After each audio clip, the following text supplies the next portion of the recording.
برسر مصطفى بشان فبراير سيدان أغنى هوا بال ضدنا إلى السعودان كو أصليسان مالين كمدة حسك عالمي أفافك هويو ما دام أنا أفضل يلون هاي ونوجر oo bishuna iska tahay bil munaasabadeed oo afkaasi in ay tahay in laga sheekeeyo waxtarkiisii xaaladihiisii loo xuso la muunadeeyo marka sidaa daraadeed ayaan waxaan jeclaystay inaan barnaamijkan kuugu casuumo si aan bal uga sheekayno afkii oo aan bulshadii iyo da'yarteena kacday aan uga haqabtirno mudnaanta uu leeyahay afka iyo munaasabooyinka soo socda ama xuskiisa oo bishan Febraayo idin inta badan adduunyadu wadan waliba oo afli oo afkiisa uu kaga hadlo oo macnaha uu bishaani uu aad u weynayo marka sidaas daraadeed bal ku soo dhaw mar labaad barnaamijka xog iyo xusuus haddaan intaa uga sii gudbo waad mahadsan tahay waa horta aad baad ugu mahadsan tahay munaasabada maalinta caalamiga ee afka hooyo maadaama ay bishan Febraayo 22keeda tahay barnaamijyada muxuu ahaay af Soomaaliga ka hadlaya diyaarintooda sidoo kale waxaan aad ugu mahadnaqayaa sidaad u danayso barnaamijyada dhaqanka iyo afka la xidhiidha oo aad barnaamijyo dheer muddo dheer ka soo daynaysay dabcan waxaan salaamayaa daawadayaashana daawanayna aad baan u salaamayaa dhageystayaashana ku dar dhageystayaashana waa aad baad u mahadsantahay barasar waxaad inooga sheekaysaa bal horta intaana su'aalahan kale aan u gelin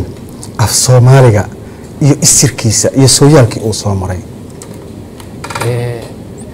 horta af Soomaaligu markii la eego magacan Soomaali wuxuu ka dhaxeeyaa saddex dhinac dadka afka ku hadla ayaa Soomaali dhulkii ay degeenna waxa la yiraahdaa dhulka Soomaaliyeed dhulkii degan yihiin afka ku hadlaan waxa la yiraahdaa af Soomaali saddex markuu wuxuu qaatay halkaas intaas uu xambaarsan yahay markii Soomaali la yiraahdo dhulkii iyo dadkii iyo afkiiba af Soomaaliga waxa ku hadla dabcan dadka Soomaaliyeed ayaa ku hadla oo afkoodii hooyo u yahay waxay degan yihiin geeska Afrika wadamada geeska Afrika kala duwan bay ku fidsan yihiin Soomaaliya Djibouti Ethiopia iyo Kenya wadamada geeska Afrika ay degan yihiin waxa lagu qiyaasaa tiro ahaan qiyaastii inay yihiin ilaa 30 milyan oo qof qiyaastii wadamada kala duwan ku kala firirsan waa qiyaas waxa kaloo jira iyaduna oo soo kordhay muddadii dambe aad u soo kordhayay qurba joogta milyan ilaa 2 milyan oo qof oo Soomaali ah ayaa inay tiradooda inta gaaraysa lagu qiyaasaa oo qurba joog ah oo ku kala firirsan daafaha adduunyada u badan wadamada galbeedka wadamada reer galbeedka marka af Soomaaligu waa kaas weey horta dhankan aad weydiisay ee ah isirkiisa af Soomaaligu isirkiisa wuxuu ka tirsan yahay luqadaha caalamka waxa loo qaybiyaa luqado kala duwan luqadaha Afro-Asiatica loo yaqaan ama al-Afro-Asawiya ayuu ka tirsan yahay waa luqado lagaga hadlo qaaradda Afrika iyo Aasiya waxa u weyn af Carabiga tamaan marka la eego xagga dadka ku hadla tira badnida af Carabiga ugu weyn qaybo badan bay u sii kala qaybsamaan gaar ahaan wuxuu ka sii yahay marka af Soomaaligu luqadahan loo yaqaan Kushitika afafkan Kushitika waxa laga hadlaa wadamadan Afrikada bari laga soo bilaabo yani Suudaan ilaa xataa gobollo xuduudda Masar ah gaari kara Eritrea Soomaaliya Djibouti Ethiopia Kenya Tanzania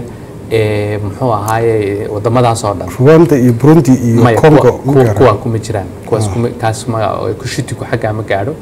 marka afafka Kushitika la yiraahdaa af Soomaaliga marka afafka Kushitika ayuu ka tirsan yahay waliba Kushitika bari oo iyaga waxa loo sii qaybiyaa dhowr qaybood marka Kushitika dhanka bariga Soomaalidu baad u fiirso inta aan tiriye dhanka badda xeebtii xigna ay Soomaalidu ay xigtaa Kushitikan waxay u badan yihiin qaybta bariga af Soomaaliga isku bahdayihiin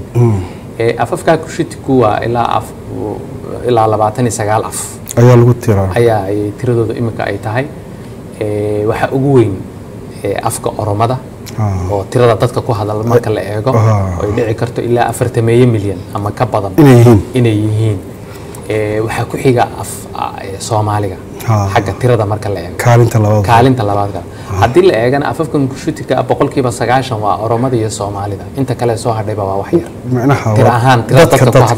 tirada dadka ku hadlaya way yiri waxa dhici karta luqadaha qaarkood inay ku hadlaan 5,000 qaarkood 10,000 qaarkood milyan iyo wixii gaadha wayba yaraanayaan dhowr kama badanayaan laakiin waxa ugu badan soomaalidaas ah 30 milyan iyo muxuu ahaay oromadaas ah qiyaastii ilaa 40 milyan guud ahaan afafkan kushitika waxa lagu qiyaasaa dadka ku hadlaya inay yihiin ilaa 90 milyan 90 inay kor u dhaafaan oo ilaa macna oromada iyo soomaalida marka la isku iyo waxa idil afafka kushitika adi boqolkiina gaarayaan adi boqolka inay wax ka dhiman yihiin baa dhici karta dabcan tira koobyo sax ma jiraan mugtay waan naqaan dalalkan tira koobyo badan ba laguma sameeynin luqado siyar dhimaana way jiraan oo dadka ku hadla luqadaha yar yar ee wadamada qaar kood dhex galay waxa laga yaabaa dadka ku hadla inay isdhimaan oo randiilaha iyo luqada ka waaweyn inay galaan inay daboolaan ay shiiqiyaan baa dhici karta marka afafkaas kushitika markaynu fiirino marka af Soomaaliga isku si uguma wada jiraan qaar baa u kala wada dhow qaar baa u kala dhow waa si ay u soo kala durkeen kala fogaanta waxaan sida dadku ay qaraabada u yihiin afafkuna qaraabo u yihiin ilma adeer koowaad adeer labaad iyabay noqonayaan marka saas loo fiirsho af Soomaaliga afafka randiilaha ugu dhow waxa la dhahaa afka aweeraha afka Soomaaliga ugu dhow af Soomaaliga aweera la yiraahdo aweera ama booni waxa laga hadlaa gobolkan Lamu ee Kenya gobolkan Lamu waa laga hadlaa qabaa'il badan ku hadlaa ma waxa ku hadla dadka ku hadlana aweera la yiraahdo aweera ama booni labada magac way leeyihiin afka ugu dhow marka waa afka aweeraha waa marka ilma adeer koowaad waxa ku xiga ilma adeer labaad randiilaha ku xiga oo dadka qaar kood ay yiraahdaan waxa laga yaabaa in asalkoodii hore Soomaali ahaayeen baaba dhici sheeko saasay jirtaba ala kulli xaal randiilaha ku xiga waxa kaloo ku xiga afka la yiraahdo bayso baysaha marka waa ilma adeer saddexaad baysuhuna wuxuu ka sii dambeeyaa ayaga ilma adeer saddexaad la sii wada hadana waxa ku sii xiga desinage af la yiraahdo xagga Ethiopia u sii kacnay desinage arbora ku sii xiga adigu intaas qiyaastii intaas af yani mararka qaar waxa laga yaabaa afafkaas aan tilmaamay oo isku Soomaaliga markuu ugu daro 6 af ah shantaas kale aan tilmaamay 6 af marka la isku daro yani qofka Soomaaliga waxa macnaha ajnabi kuma noqonayo aweeraha markuu ku hadlayo imka adigu aweeraha caadi wad u fahmaysaa randiilaha caadi wad u fahmaysaa marka xagga dadka qaar kood waxay yiraahdaan hadii xuduudda Soomaaliya ku jiri lahaayeen oo kale waxa laga yaabi kari lahaaba in uu saacado kan ku soo sidoo darteed bay luqadaha qolooyinkan cilmi baarayaashan afafka ku xeel dheer qaar kood luqadaha inta isku daraan macal Soomaaliga lagu daray waxay ku magacaabaan makro Soomaali يعني وصومالي ير وينادو ير ayay ku magacaabaan hadii xaga laga sii gudbo marka waxa ku soo xigaya afkii oromada oo ilma adeer fog way laakiin isagu weyn yahay asaga ballaartay ay u ballaartay dabcan afaf kale oromada marka u sii dhawaanaya jira iyagu yar yar oo sidan afafkan aan tilmaamahay aweera iyo randiili ay Soomaaliga isugu dhow yihiin kuwa ay oromada isugu dhow yihiin dabcan xaga aad uma sii galeyno kadib waxa la sii galayaa marka afkii canfarta af canfariga noo keen marka af Soomaaliga marka canfariga iyo oromada u soo dhow oromada xaga markii la eego sarfiga luqad ahaan marka la eego culimada afeedku waxay tilmaamaan in oromadu ay hal darajo soo xigto yani afka oromadu inuu hal darajo soo xigo af Soomaaliga waxaana dhici karta inay ugu wacan tahay xuduudda dheer ay leeyihiin waxa kaloo ku jira oromada iyo Soomaalida waxa lagu yaqaanaa moogta isdhexgal badan xataa xuduudda dheer ee Soomaalida iyo oromadu ay wadaagaan qabaa'ilka dega labada dhinac way wax kala saaraa ma jiro waxa kala saara kaliya waa afka waa midabkii isku egyihiin isirkii Soomaalida oromada isku meel bay ka soo jeedaan diintii waa islaam bayeen yani xuduudana ku soo xigeen Soomaalida ay ood wadaagtayeen waa muslimiin weeyaan way kala guursadaan marka sadarteed ما كلا سارك ما كلا سارك وهدو أف أرمو كهذلنا وأرمو هدو سوالك سوال لما نقدر وأفرض هاي أنا لا نفسي دي أو هذا أركي مركز سياسة كل لاتوك يلا دركز مركا أذو جودهان أفكاس أوسو حاجة أفكاس عسو يهم مركا في الصومال يقولوا كتير سنة هي بعض عس كتير سنة هي شتيكا طبعا عربي إنه تلمان عربي وكسي يردرك سنة الفرق منها وحريرك كلام ده عربي إيه صومالي waxa ku jira niyo halkaasi xagga abtirsiimada marka la eego afafkan aan afro asiatica ku magacawnay bahdan kushitigu af Soomaaliga ka mid yahay koow af Carabiguna wuxuu ka mid yahay bah kale la yiraahdo Semitic luqadaha Saamiga marka waxa ku jira af Carabiga waxa ku jira af Amhaariga waxa ku jira afka Tigreega afafkaas isku bahayeen laakiin Soomaaliga waxa ku jira isirka marka laga yimaado dhinacyo kale af Soomaaliga Carabiga xiriir ka yeesheen taas waxay keenaysaa marka dhankii isir wadaaga ka sokow inay waxyaabo kale isdhexgal kale abuurmay marka isirkii waa qodob oo isirku waxyaabo dhalaya waxa kamid ah ereyo badan bay wadaagayaan ereyadaas qaarkood waxa weeyaan waxay ka wada dhaxleen luqaday ka wada yimaadeen oo luqadahan la leeyahay waa isku bah macnaheedu waxa weeyaan luqad hore ay ka wada yimaadeen marbay hal ahayd oo hal qodob ku hadlaysay marka ereyo waxa jira ay luqada hore lahayd oo sal ah ay ka wada dhaxleen oo sal ah marka ereyo af Soomaaliga ku jira Carabigana ku jira mararka qaar kood isbedel yar ku dhacay oo noocaasi ku oo salki ah way wada dhaxleen waxa kale oo ku jira Soomaalida iyo Carabtu dhul ahaan waa kuwa way isu dhow yihiin oo saarayeen xiriir ganacsina uu ka dhaxeeya xiriir dhaqanna uu ka dhaxeeya Carab badan markii dhulkooda uu kululaado way soo hijroon jireen oo geeska Afrika soo hijroon jireen hadii duruufo abaare iyo dhacaan way soo hijroon jireen colaado markii yimaadaan way soo hijroon jireen culays markay dareemaan way soo hijroon jireen ganacsina way wiiman jireen oo way noqon jireen intaas waxay keentay marka isdhexgalkii isirka mid ka weyn isdhexgalka ismiran ka weyn isna wax buu soo kordhiyay xiriirka markaas waxa laga yaabaa ereyo Carabi ka yimid oo af Soomaaliga ku jira inaan aragno aan ahayn isirkiina aan ka imanin waxa kale oo ku jira iyaduna diinta Islaamka markii diinta Islaamku ay timid Soomaaliduna ay muslimiin noqdeen muxuu ahaa afkii diinta Islaamka ay ku soo degteen oo af Carabi yahay taas waxay keentay waxyaabihii diinta ayaa u xidmeen markaas waxaan arkaynaa ereyo badan oo marka dhinacaas waxa ku jirta marka af Carabigu dhanka isirka ka sokow dhinacyo kale inuu saameyn kale inay jirto isagu marka u baahnaan in la sii yar faahfaahiyo laakiin guud ahaanteed waa inta markii si guud loo eego isirka af Soomaaliga iyo wadaagaan iyo afafka kale waan gartay professor anoo kaaga mahadnaqaya macnaha mar labaad waqtiga qaaliga oo ogahay shaqooyinka ku yaala aad siisay inaad bal daawadayaasha iyo dhageystayaasha goobjoog inaad uga faa'iideyso miisaanka uu leeyahay ama muhiimadda ummadi afka muhiimadda uu u leeyahay inaad bal da'yarteena soo kacday aad dareensiiso haddaan su'aalaha sii wado waan garanay af Soomaaliga isirkiisa iyo bahdu ka soo jeedo afafka uu xiriirka la leeyahay waan garanay kushadiga uu ka mid yahay waan Carabigina waan garanay bal qaab dhismeedka af Soomaaliga sideebu marka kaligiis marka aan ka soo tagno afafka oo uu bahwadaagta leeyahay marka as ahaantiisa habkeebu marka asaga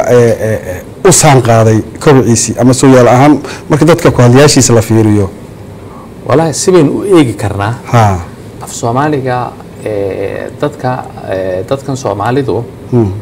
waxay degan yihiin dhul aad u fidsan marka la eego oo geeska Afrika markaynu eegno يعني umadaha qaarkood waxa laga yaabaa oromadu way naga tiraahan way naga badan tahay laakiin dhul ahaan intii degan yihiin marka la isku dartaro Soomaalida ka dhul badanaysa juqraafi ahaan marka way isku cufan yihiin Soomaalidu way baahsan yihiin waxa lagu tilmaamaa marka Soomaalidu marka hore meelay wada deganeed kadib aad bay u kala fitay fidnaanshahaasi marka wuxuu keenayaa in luqadu ay dhinac way ka ballaaranaysaa lahjaday yeelanaysaa lahjado oo qaybta lahjadaha markaynu eegno markaynu Soomaaliga u soo degayno waxa kale ay keenaysaa qodobka qaybta kale inuu kaga hadli doonaaye waxay keenaysaa kobaca dhulka baahsan wuxuu keenayaa in afkuna uu kobco inuu qaybsamo uu kala baahana uu keenayaa laakiin kala baahida la kala baahay waxbay taraysaa faa'iido dhinac bay ka soo kordhinaysaa faa'iidada mar dambe aynu faahfaahin doonaa laakiin marka laga eego dhinacan maadaama uu dadkii kala baaheen kooxdayaashiisa ay kala fideen lahjadihiiba halkaa ka abuurmay bal lahjadaha af Soomaaliga uu leeyahay bal noo dulmar guud ahaan wixii fikrad iyo aragti dadku waxa isaga qaldanba oo badan had dhibaato ka taagan tahay af iyo lahjad waxay kala yihiin afguri iyo afkii guud ee ummadda ka dhaxaysay tusaale ahaan haddaan soo qaatay oo kulli iska aragti joogta ay tahay waxa dad baa waxay leeyihiin af Soomaaligu wuxuu ka qooban yahay may iyo maxaa tiri oo kulay anigu aragtidayda af laba af ka kooban ma jiro af la waaye bal arintaasi sharaxaad guud iyo bal wixii waaye aragnimo aad u leedahay iyo lahjadii bal sharaxaad guud naga sii horta waa laba dhinac oo mid waxa weeyaan lahjad iyo af maxay kala yihiin midna lahjadaha af Soomaaligu muxuu yahay horta afku wuxuu qaybsamaa lahjado lahjadahaas oo isu tagay baa af Soomaali la isku yiraahdo marka waan af waliba keena kaliya maaha waa caalami ma u sheegaa dadka inuu ogaado bal af waliba inuu sidaa yahay asaas weeyaan oo marka waxaanu leenahay maxaa tirigu waa lahjad kamid ah lahjadaha af Soomaaliga maygu waa lahjad kamid ah lahjadaha af Soomaaliga lahjad kalena waa lahjad kamid ah lahjadaha af Soomaaliga intoodaas af Soomaali baa la isku wada yiraahdaa hadaa doonto mid gaar u sii bixi lahjad u sii bixi taas waa mid moogtahay waxa kale oo jira waxaa samaysma wax loo yaqaan af guud iyo hadana lahjado oo af Kuriya lahjadahaas waxa ka dhex samaysma af guud ama common language wax loo yaqaan af Kuriska lagu dhahdo macnaheedu waxa weeyaan adigu lahjad baad ku hadashaa deegaan baad ka soo jeedaa lahjad baad leedihiin deegaan baan ka soo jeedaa lahjad af Soomaaliga kamid ayaa lagu hadlaa shan qof haddaan isugu nimaadno shan deegaan oo kala duwan oo shan lahjadood lahjadu hay isku dhawaadaan ama ha kala fogaadaan bay kala yimaadeen isku imaanshaha shanta qof isku yimaadeen oo ka mid tahay inay magaalooyinka waaweyn isugu yimaadaan waxaa ka dhalanaya af guud afka guud marka koobaya lahjadihi wuxuu ka wadanayaa lahjadihii shanta ahaa kala duwanaa midba waxba kaga jiri kara waa laga yaabaa inuu lahjad u bato waa sax lahjad inuu bato waa laga yaabaa marka imarkii aynu ka hadlayno af Soomaaliga tusaale ahaan lahjada maxaa tiriga ayuu u badan yahay afkiisa guud oo sababayo waxa kamid ah maamulkii loo adeegsaday waxbarashadii warbaahintii qoraalkii iyo badidii oo markii la eego deegaanada laga hadla waxa ku badan maxaa tiriga aad ugu badan marka taas wuxuu keenay marka afka guud af Soomaaligu inuu isagu laf dhabar u noqdo kadibna ay lahjadaha kalena wax ku kordhiyaan mid ay u badnaatay mid ay u yaraataba marka afka guud waxaana abuuraya marka magaalada la wada joogo magaalada waxa lagu hadda Muqdisho inuu joogna Muqdisho waxa isku imanaya dad kala duwan oo deegaano kala yimaada laakiin haddana waxa lagu wada hadlaa af la isku wada fahmayo oo la isla wada garan karo idaacadu waxay adeegsanaysaa idaacadu waxay ku qasbanaanaysaa marka inay adeegsato af dad badan ay fahmi karaan marka waxa ka abuurmaya halka af guud marka afka guud ama common language ku Soomaaligu oo maxaa tirigu uu laf dhabar u yahay noo jira laakiin dhanka lahjadaha hadaynu u degno saad u tilmaantay su'aashaadii lahjadadeed hadaan u soo noqdo af Soomaaliga cilmi baariso kala duwan baa lagu sameeyay oo lagu baarayo lahjadaha oo af Soomaaligu leeyahay dad Soomaaliya dadan Soomaali ahaynba way sameeyeen oo kala duwan waxa ugu roon markaan akhriyay Professor Abdullah Mansour sidoo soo ururiyay Professor Abdullah Mansour markuu isku soo ururiyay cilmi baarisii ka horeeyay iyo intii isaga waaya aragnimadiisii aqoontiisa wuxuu ku jiraa culimada caalamka afafkeenu ku shitika ku magacoonay dadka ugu aqoonta badan buu ku jiraa taban buugna uu ka qoray buugna uu ka qoray taban ilaa buugtiisii ugu horeeyay ku qoray ilaa waxay u noqonayaan 700 waa 40 sano ka hor ayuu intaas wax ka qoray cilmi baarisna uu ku jiraa marna jaamacadda ummadda Soomaaliyeed iyo jaamacadda Roma iyo meelahaas lagu kala dambeeyay wuxuu ku tilmaamay in markii la isku soo celceliyo in la oran karo af Soomaaligu wuxuu ka kooban yahay lahjado ilaa 25 lahjadood ka badan laakiin lahjadahaasi waxa lagu soo ururin karaa kooxo koox lahjadeed ayaa laga sameyn karaa koox lahjadeedkaasi marka waxa ugu muuqda saddex kooxood 4 ilaa 5 bay noqonayaan dabcan koox lahjadeed waxa kamid marka koox lahjadeedka maxaa tiriga maxaa tiriga marka ilaa 10 lahjadood ayuu si kala baxaya oo hadii laga soo qaado shabeellaha dhexe waxa laga hadlaa maxaa tiri wajeerna waxa laga hadlaa maxaa tiri Djibouti waxa laga hadlaa maxaa tiri saddexdoodu waa kaafiga isbarbar dhigto waa kala duwan waxa laga yaabaa shabeellaha dhexe iyo Hiiraan in aynu farqi weyn u dhaxayn laakiin waxaad isku eegtaa marka Djibouti iyo shabeellaha dhexe iyo shabeellaha dhexe iyo wajeer isku eeg waxba kala duwanaanshaha ku muuqanaya iyo gobolada kale dabcan waxaan soo qaato inay daraf iyo xigaan mugtay marka kooxda koowaad waxa lagu magacaabo maxaa tiriga kooxda kale waxa weyn mayga afka lahjada mayga afka mayga isna lahjadu si kala leeyahay laakiin isna waa lahjado ilaa 8 lahjado ku kooban iyaguna digilka lahjadaha digilka digil baa la isku yiraahdaa marka waxaa ka mid ah afgarre waxaa ka mid ah aftunni waxaa ka mid ah aftabarre waxaa ka mid ah afjiido bagadi ma bagadigu kuma afka xagga marka waxaa ka mid ah kuwaas waxay ka mid yihiin afdigilka marka macnaheedu saddexdaas kooxood ayaa ugu muuqda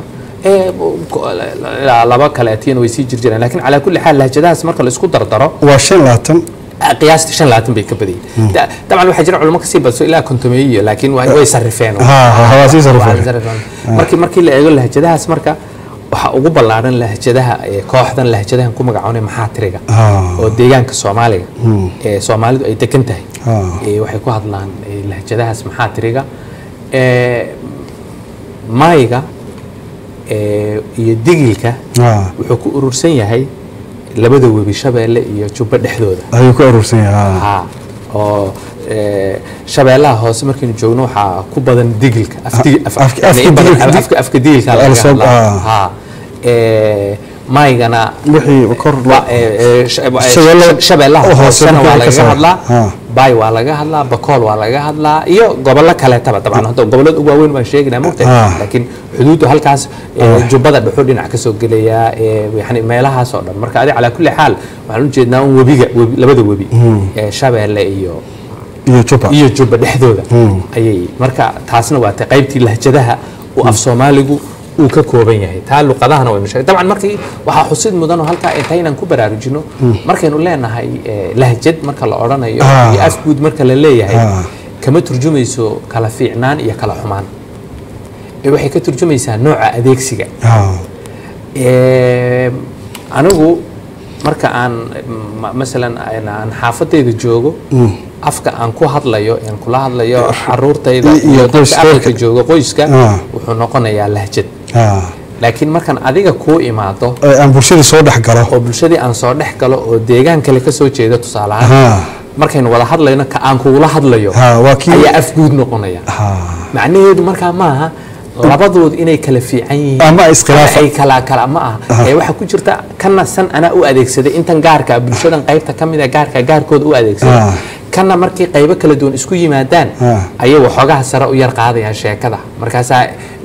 ereyada deegaankaaga laga yaqaan laakiin aan dad badan aqoon waad ka leexanaysaa waxaad adeegsanaysaa ereyada yar baahsan marka halka yani waxaan la jeedaa markii lahjad la leeyahay macnaheedu maaha in la yasayo ama inay xun yihiin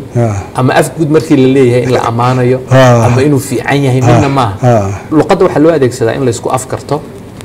marka qof walba wuxuu kugu afgaranayo baad kula hadlaysaa marka nooca adeegsigu baa kala duwanaa waa anigoo su'aaltan mawduucan ka baxsan u gari doon laakiin waxaan ka hormarsiinayaa afka inay lahjadihiisu bataan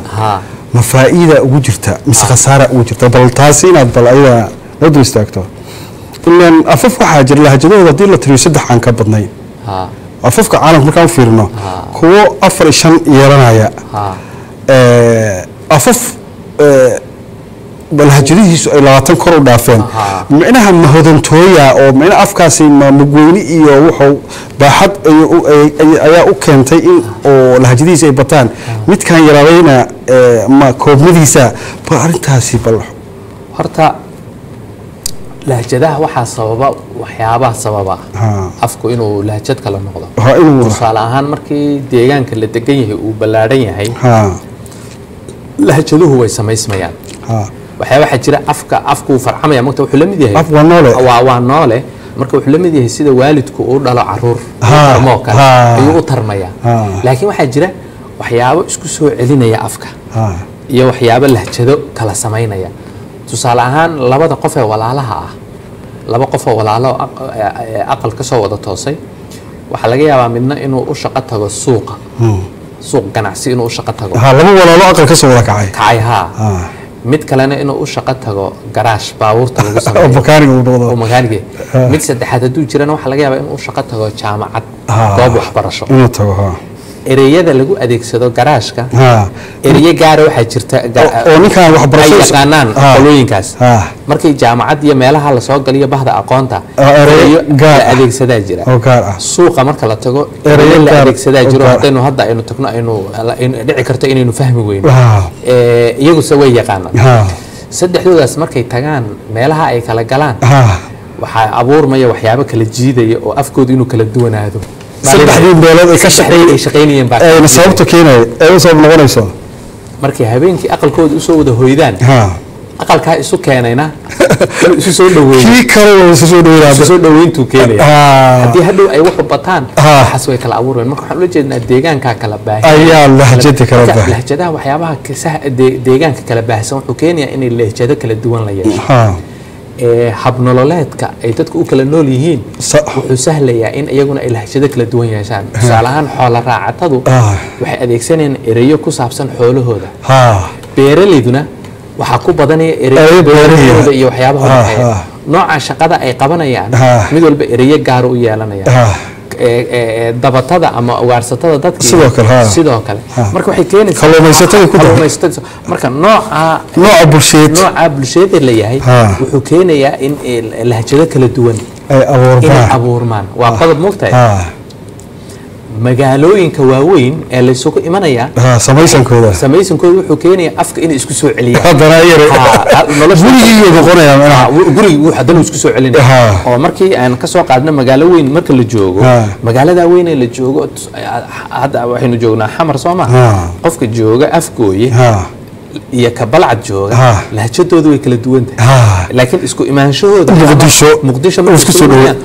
waxba isku milaysaa marka magaalooyinka waaweyn waxay ka mid yihiin luqadiiba isku soo dhaweynayaan waxyaabaha isku soo dhaweynaya waxaa ka mid ah warbaahinta idaacadaynu dhagaysanaynaa goobjoog markii la dhagaysto BBC-da marka la dhagaysto idaacadaha kaleeta marka la dhagaysto website-yada marka la akhriyo way isku soo dhaweynaysaa buwaagta marka la akhriyo waxay keenaysaa isku soo dhawaansho ereyadii waxaa la mid ah waxbarashadii luqadii qorneed isku dhac adigu luqadii qorneed marka afkii qornaa wuxuu keenaya marka halkaa waxaa ku jiraysa lahjaduhu marka ma ceeb maaha dabcan waxay keenaysaa hodantooyay kordhinaysaa oo xoola raacatadii ereyo waxay ku darayaan afka xoola raacataa beeraleydii ereyo waxay noogu soo darayaan beeraley ah kalluumaysatadii ereyo badan oo kalluunka ku saabsan qaamuuskii af soomaaligu markii tusaale ahaan aynu ka soo qaadno wuxuu ka koobnaanayaa ereyadaa tirada badan ee kala duwan markaasaa luqadda waxay ku hodantoobaysaa hal erey macnihiisa marka la joogo hal yani macno kasta haddii erey keliya loo hayo waxaad ku qasbantahay inaad ereygaa adeegsato laakiin erey markii macnahaasi aad u haysato 4-5 erey oo kala duwan ereygan wax kala adeegsan kartaa 5 erey baad kala adeegsanaysaa marba midkaad doonto